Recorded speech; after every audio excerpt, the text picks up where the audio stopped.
I want to tell you about the night I sat on my kitchen floor.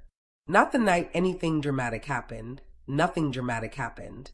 I did not receive terrible news. I was not in physical danger.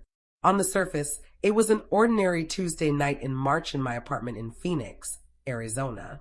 But I had reached the end of something. Not the end of my rope. That metaphor has always seemed too dramatic for what I experienced. More like the end of a very long road. I had been walking without really looking up. And I had finally looked up. And there was nothing ahead. And there was no one beside me. And I sat down on the kitchen floor. And I thought, I have spent 15 years helping everyone I know. And tonight, when I needed someone, I could not think of a single person I was certain would come. My name is Nina. I am 38 years old.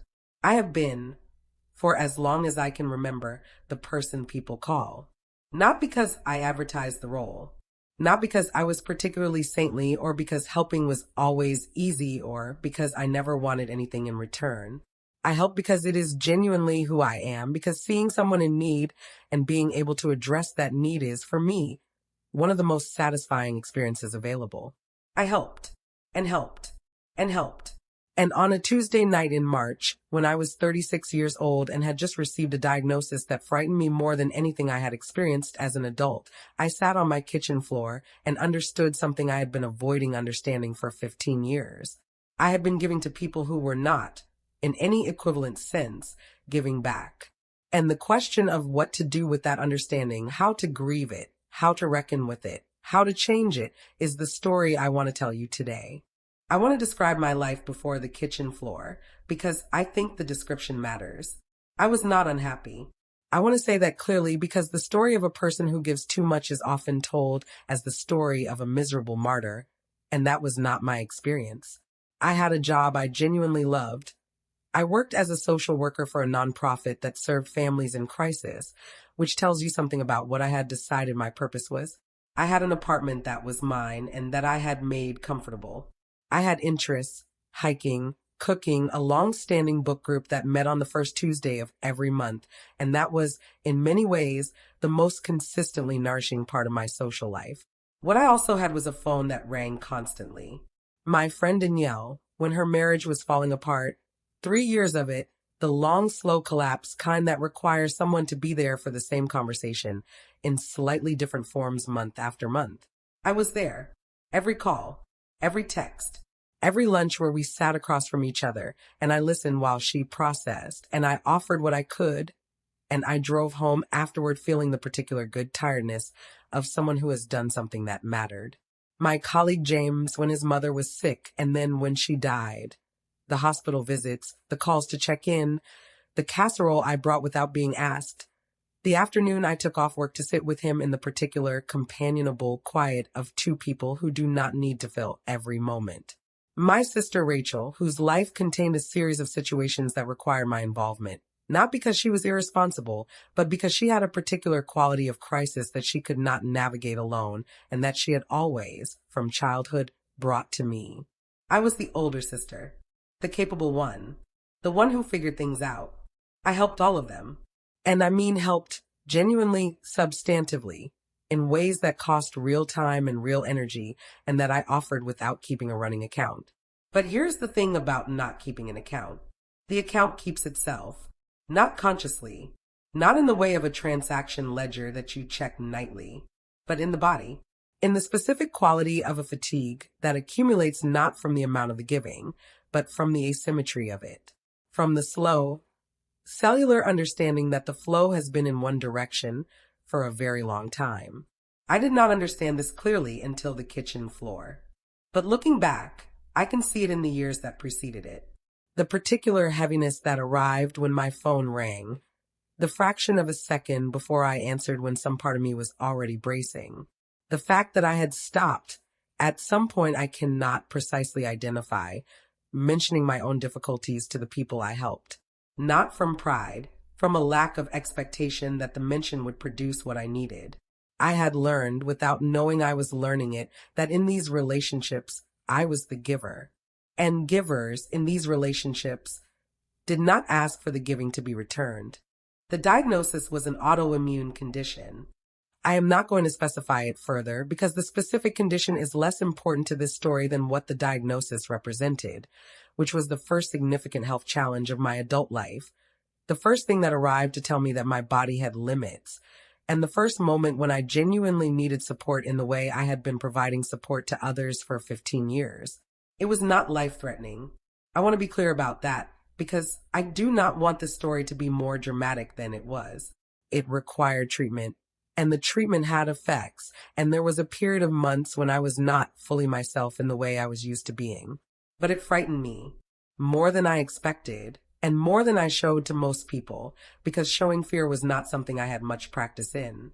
The role I had built, the capable one, the helper, the person who managed things, did not have a lot of room for fear. I told the people in my life, Danielle, James, Rachel, the others who were in my phone under the category of people I showed up for. The responses were, and I am going to describe them honestly, because honesty is the point variable. Danielle sent a text, a long one. She is a thorough texter, full of sympathy and concern and the genuine warmth of someone who cared. She offered to be there if I needed anything. She asked how I was feeling, and then 3 days later, she called me to talk about a new development in her ongoing situation. I listened, because that is what I do. James said he was sorry to hear it, and that I should let him know if there was anything he could do. He did not follow up. Rachel came over once in the first week. She brought flowers and stayed for 2 hours and was genuinely present in those 2 hours. And then her own life resumed its demands, as lives do, and the visits did not continue. I am not telling you this to condemn these people. I am telling you this because it is what happened, and because what happened taught me something that I needed to learn. The Tuesday in March, 5 weeks after the diagnosis, I had had a difficult day. The treatment had side effects that were manageable, but that had accumulated across the week into something heavy. I came home to an empty apartment. I made tea I did not drink. I sat down on the kitchen floor, not deliberately, just because the floor was where I was when my legs decided they did not want to hold me up anymore. And I looked at my phone, and I thought, who do I call? Not the theoretical answer. Of course there were people. But the real answer. The people I could call at this specific moment on this specific Tuesday, who I was genuinely confident would answer, would come if I asked, would be present in the way I had been present for them. I went through the names. For most of them, I could not answer the question with confidence. Not because they were bad people, but because I had not built reciprocal relationships with them. I had built service relationships where my role was clearly the helper, and where, because I had never established anything different, there was no template for me to be anything else. I sat on the kitchen floor for a long time, and then I cried, not from self-pity, or not only from that, but from the specific grief of a person who has just understood something about the 15 years of their adult life that they cannot unfeel. I said that most people were not there. I want to tell you about the ones who were. The first was a woman from my book group named Carolyn. We had been reading together for 4 years, monthly, reliably, over wine and strong opinions about whatever the group had chosen. We were friendly in the way of people who genuinely like each other and whose relationship exists primarily in a specific shared context. I had not told Carolyn about the diagnosis. I had not specifically told anyone in the book group. I was not close enough to them individually, I thought, to bring something that personal. But I had mentioned one evening that I had been dealing with some health stuff and that I was a bit depleted. 3 days later, Carolyn was at my door with soup. Not texted ahead soup, just soup, and a book she thought I might like, and an offer to come back on Thursday if I wanted company. I stood in my doorway looking at her, and I did not know, for a moment, what to do with someone bringing me soup. I said, "You didn't have to," she said, "I know." I wanted to. "Can I come in?" The second was my neighbor across the hall, a man in his 60s named Walter, who I had spoken to perhaps 30 times in the 2 years we had shared the building. Walter was widowed. His wife had died a few years before I moved in, and he had the particular self-sufficiency of people who have learned to manage alone and do not make a point of it. He knocked on my door one evening with a pot of chili and the information that he had made too much, and it would go to waste if I didn't help him out. We both understood the fiction. He came in. We ate the chili. We watched a documentary about birds that he recommended and that I found, to my surprise, genuinely absorbing. He left at 9 with the promise of more chili when I needed it. I thought about Walter for a long time after that evening, about the particular quiet generosity of a person who helps without making a production of it, who brings the soup or the chili without requiring the recipient to justify the need or perform appropriate gratitude, who simply appears, offers, and stays exactly as long as is useful. I had been that person for other people for 15 years, and I had not known, until Carolyn and Walter, how it felt to be on the other side of it. It felt, this is the word that keeps coming back to me, it felt like being seen. Not because they gave me something material, but because the giving said, I see that you are a person who sometimes needs things, and you are allowed to need them, and I am choosing to be here. I had given that message to many people for 15 years. For the first time, it was being given to me. And I understood, receiving it, exactly how much it had always cost and exactly why it had always been worth it. In the months after the kitchen floor, I made some changes. Not all at once. The understanding arrived incrementally, in layers, and the changes followed the understanding at the same pace. But they were real changes, and they have held, and I believe they are worth describing. The first change was in what I said yes to. I did not stop helping. Helping is genuinely who I am, and the months of feeling unable to help because I was depleted and then because I was paying attention to what the depletion had revealed were difficult for me in a way that confirmed that the helping was not performance. It was real, but I started applying something I had not applied before. I started asking, is this person someone who helps me? Not as a requirement for offering help. I will help people who cannot reciprocate, people who don't know me well enough yet to have established reciprocity, people who are in the kind of crisis that does not leave room for reciprocity in the moment. That is not the point. The point is that I stopped making the helping automatic. I stopped answering calls from people I already knew were not in my life in any direction except toward me, and I stopped showing up for people whose relationship to me was entirely extractive, and I stopped absorbing the needs of people who had demonstrated, over years, that my needs were not something they were willing to absorb. Some of those people noticed. Danielle called me once and said, with genuine confusion, "Are you okay? You seem different." I said, "I'm good. I'm just being a little more selective with my time and energy." She said, "Oh, and then that makes sense." And the conversation moved on. I do not know if she understood what I was saying. I suspect she processed it and then returned to the version of our friendship that was most familiar to her, which was the version where I was primarily available to her. And that version became less available, gradually and without drama, and the friendship found its natural level, which is lower than it was. And that is honest. The second change was in what I asked for. This was harder. Asking for help is not a skill I had developed across 36 years of being the helper. The muscles were not there. The vocabulary was not fluent, but I practiced.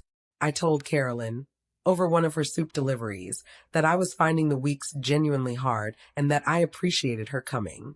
I said it directly, not in the abbreviated, quickly minimized way I would previously have mentioned a difficulty, but fully, with the actual weight of it.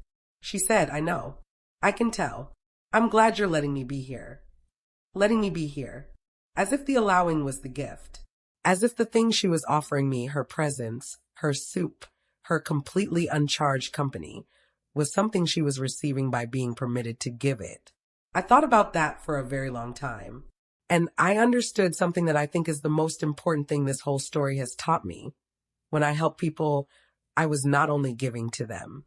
I was giving them the particular gift of being allowed to help. The experience of being useful to someone they cared about. The meaning that comes from being someone's person in a moment of difficulty. I had been hoarding that gift. In my refusal to ask, in my compulsion to manage everything myself, in my discomfort with need, I had been denying the people around me the experience that I found so satisfying when I was the one offering it. Letting people help you is not weakness. It is a gift you give them. And I had not known that until Carolyn said those 3 words. My life looks different now. Not dramatically. I still live in the same apartment in Phoenix, I still work in social work. I still answer my phone when people I love are struggling. But the texture is different in ways that matter. My social world is smaller and richer. This is the trade I made, and I do not regret it. The people who were in my life because I was useful to them, most of them gradually found other sources of utility. The people who were in my life because they genuinely valued me, because our relationship ran in both directions, because they were capable of the Carolyn response when I was the one in need. Those people are still here, more present. Actually, now that the space previously occupied by the extracted relationships has been freed. Carolyn and I have dinner every other week. It is, reliably, one of the best parts of my month. Walter and I have a standing arrangement on Sunday afternoons. He cooks. I bring dessert. We watch whatever documentary has caught his interest that week. I have learned more about birds and marine biology and the history of the American Railroad than I would have predicted when I moved into the building 2 years ago. I find I don't mind. My sister Rachel and I have had the conversation that needed to be had, the one about the asymmetry of our relationship, about what it has cost me and what it has meant to her and what a different version of it might look like. It was not an easy conversation, but it was honest and it changed something. She is trying. So am I. The trying is its own kind of hope. And I am receiving help. This sounds simple. It is, for me, still one of the most actively challenging things I do. The reflex toward management and self-sufficiency is old and deep and does not unlearn quickly. But I practice. I tell people when I am struggling, in the full version rather than the abbreviated one. I accept offers of help when they are genuine. I ask, when asking is what the moment needs, and I try to ask without making the asking into a performance of how much I normally don't ask. And something has shifted in me that I did not expect. I feel, and this will sound strange after everything I have described, more connected to people than I did when I was helping everyone. Not less connected because I am helping less. More connected because the connections I have now are real. Two-way, chosen on both sides. Not the connections of someone who is valuable because she shows up, but the connections of someone who is loved because she is her. There is a difference. I did not know there was a difference until I felt it. But it is the most important difference I have ever understood. The karma in this story is Carolyn and Walter, and the particular, quiet karma of a universe that does not forget the givers, that eventually, in its own time and through its own channels, sends the soup. I spent 15 years giving without receiving in proportion, and I do not believe the 15 years were wasted. The help I gave was real. The people I helped were genuinely helped. The value of what I offered did not diminish because some of the people I offered it to were not capable of offering it back. But the karma, the return, did not come from the people I had helped. It came from Carolyn, who had received nothing from me except 4 years of book discussions. It came from Walter, who I had spoken to 30 times in a hallway. It came from the unexpected corners, the people who were not in my life because I had been useful to them, who showed up when I needed it because they genuinely, simply wanted to. Karma does not always return through the channels you expect. Sometimes it arrives through a neighbor with a pot of chili. Sometimes it arrives through a book group friend with soup and a paperback. Sometimes it arrives in the form of a lesson, expensive and essential, about the difference between being needed and being loved. I have been both. I know the difference now, and I know which one I am building toward. I want to say something to the givers, the ones who recognize themselves in this story, who have been the person everyone calls, who have absorbed and helped and shown up and given consistently and genuinely, and who have arrived at some version of a kitchen floor moment, that specific, clarifying exhaustion of a person who has been pouring from an empty vessel for longer than they knew. First, your giving was real. It was valuable. The people you helped were genuinely helped. Do not let the asymmetry convince you that the giving was wrong. It was not wrong. It was who you are, expressed toward people who were not always worthy of it. The problem was never that you gave too much. The problem was that you gave to the wrong people and failed to let the right people give back. Second, you are allowed to need things. I know this sounds obvious. It is not obvious to the people who have spent 15 years making their own needs invisible. The decision to need things, to say aloud to another person, I am struggling, can you be here? Is one of the most difficult decisions available to someone who has built an identity around being the one who handles it. Make it anyway. Not to everyone. Some people are not safe to need things with, and the kitchen floor teaches you who they are. But to the Carolyns, to the Walters, to the people who have demonstrated, in small or large ways, that they are capable of showing up. Let them, because letting them is a gift.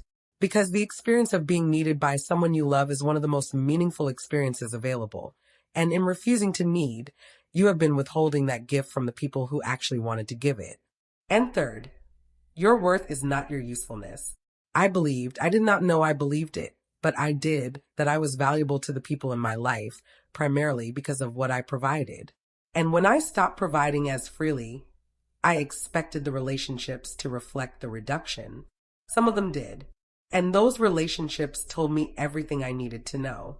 But the ones that didn't, the ones that held or even deepened when I was no longer primarily a function, those told me something more important. That I was there to be loved, not only to be useful. And that love, the love that does not require your performance, is the only kind worth having. Go find it, or let it find you. It is looking. This has been Soul Tales. My name is Nina. This Sunday, Walter is making his chili. I am bringing brownies. We are watching something about deep sea fish. I cannot wait. End.